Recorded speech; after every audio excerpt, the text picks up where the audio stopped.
नमस्कार, मैं एस.के. तिवारी अपने जीवन के अनुभव को साझा करना चाहता हूँ, बताना चाहता हूँ।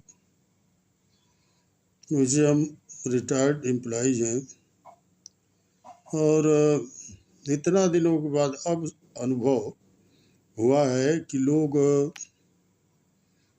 बहुत दिनों तक कैसे जीते हैं या बहुत कम समय में कैसे स्वर्गलोक को चले जाते हैं।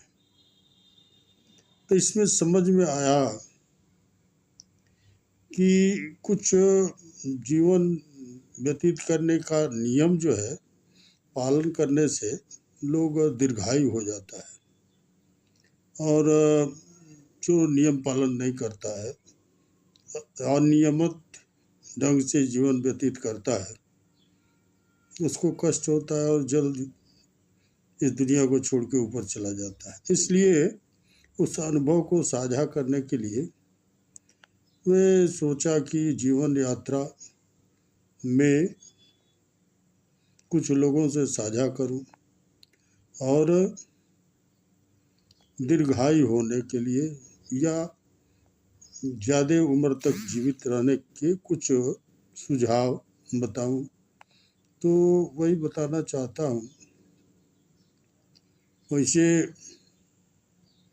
गीता में बताया गया है सात्विक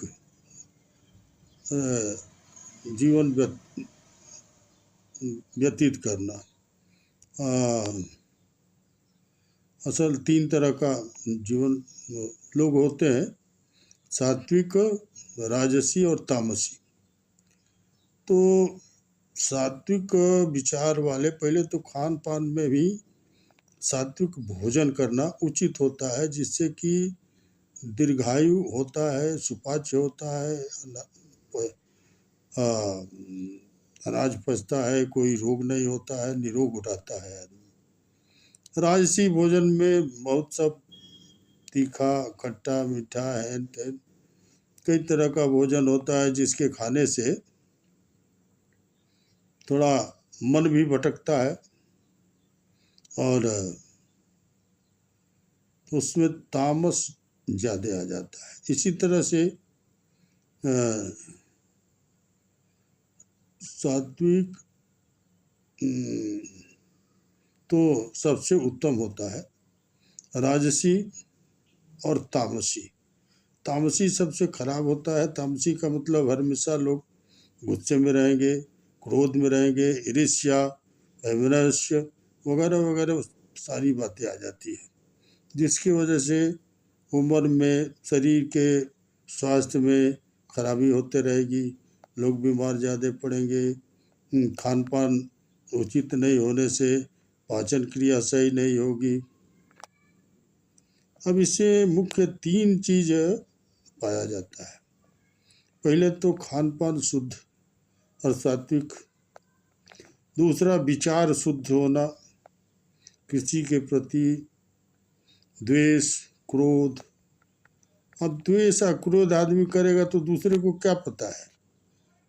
जो द्वेष और क्रोध करता है तो अपने को ही नुकसान करता है, अपने को ही सताने लगेगा। इसी तरह से ये तामसी में, अब देखिए, तामसी में ऐसे लोग आते हैं जो कि मारामारी, झगड़ा झंझट, बवाल में फंसे रहते हैं। तो बवाल तो करते हैं तामस की वजह से, दिमाग में गुस्सा की वजह से, लेकिन स्वास्थ्य खराब उन्हीं का होता है। और स्वास्थ्य खराब होता है, कभी कभी तो ऐसी परिस्थिति आती है कि कोई क्राइम किए, कोई बदमाशी किए, कोई गुंडागर्दी किए और दिन रात डर लगा रहता है कि अरे भाई, हम तो दूसरे को कुछ किए हुए हैं, हमको भी कुछ कोई कर देगा, हमको भी मार देगा। डर के मारे उनका हालत खराब रहता है और बहुत कम समय में ऊपर को प्यारा हो जाते हैं। इसलिए जो लोग सात्विक है, सात्विक होने से आपके मन में विचार खराब नहीं आएगा, आप दूसरे के प्रति कोई खराब बात नहीं सोचिएगा। आप अपने लिए या हर जगह स्वतंत्र रहिएगा, कोई डर नहीं रहेगी, शरीर ठीक रहेगा, पाचन क्रिया ठीक रहेगी। तो हम तो ये अनुभव किए हैं और ये अनुभव सबको साझा करने के लिए आज ये वीडियो बना के डाल रहे हैं जीवन यात्रा में। हमको लगता है कि ये बात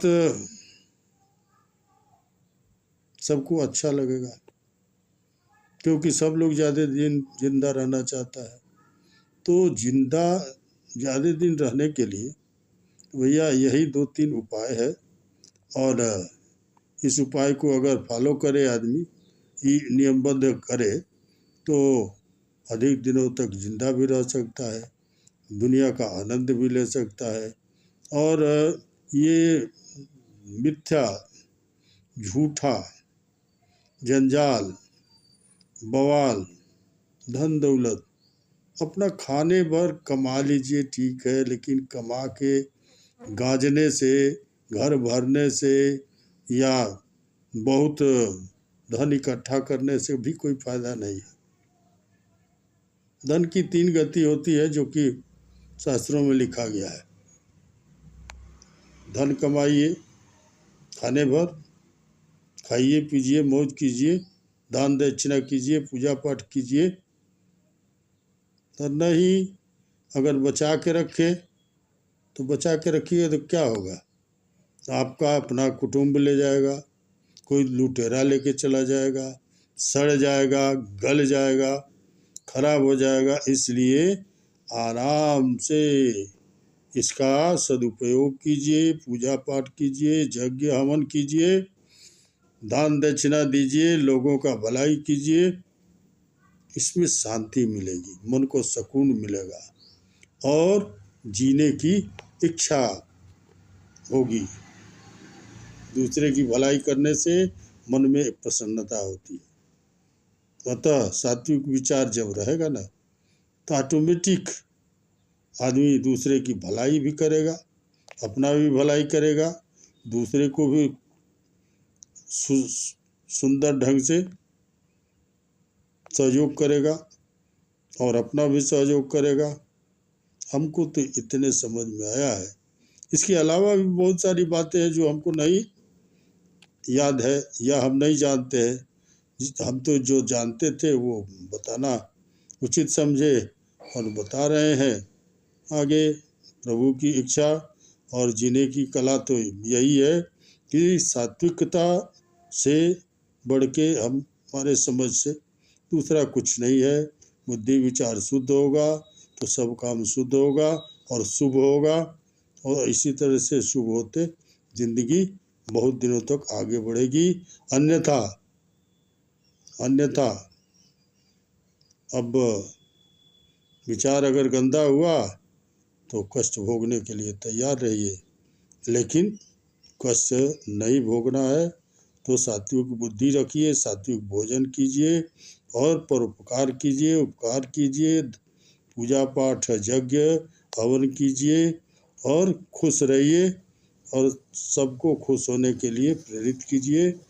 इतने कहने के बाद हम अपने वाणी को विराम करेंगे और सब लोगों को धन्यवाद करेंगे। धन्यवाद, नमस्कार नमस्कार नमस्कार। Okay, bye bye.